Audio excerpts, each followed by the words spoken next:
In large measure by Texas Attorney General Ken Paxton. He threatened to sue the Trump administration if they did not rescind the program by today.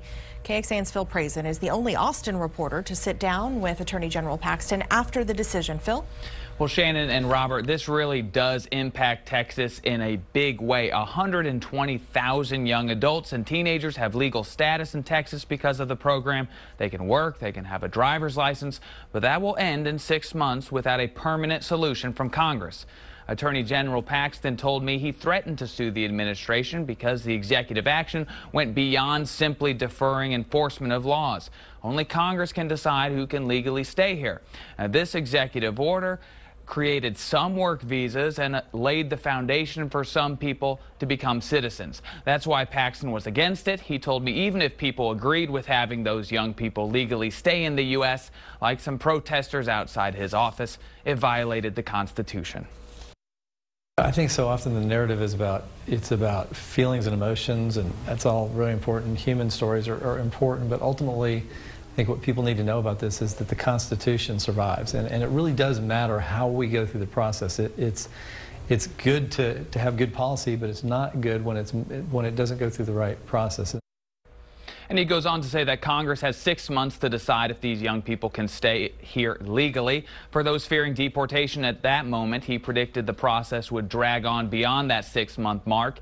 But come back at 6 o'clock. We will have more from the Attorney General Ken Paxton, including my question of what makes this executive order different from the one President Trump issued with his travel ban just a few moments ago.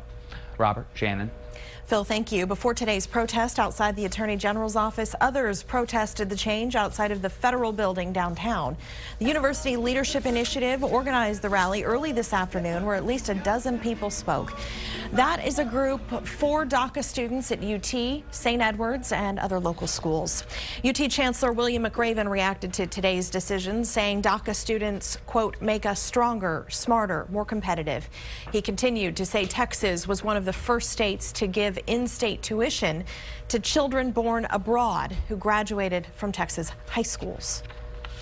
Unsurprisingly, reaction from local members of Congress is mixed. Austin Democrat Lloyd Doggett says the president is making Dreamers bargaining chips to achieve other anti-immigrant objectives.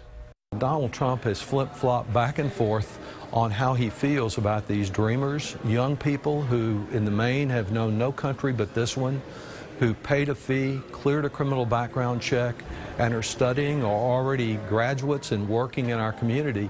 I think they need our support.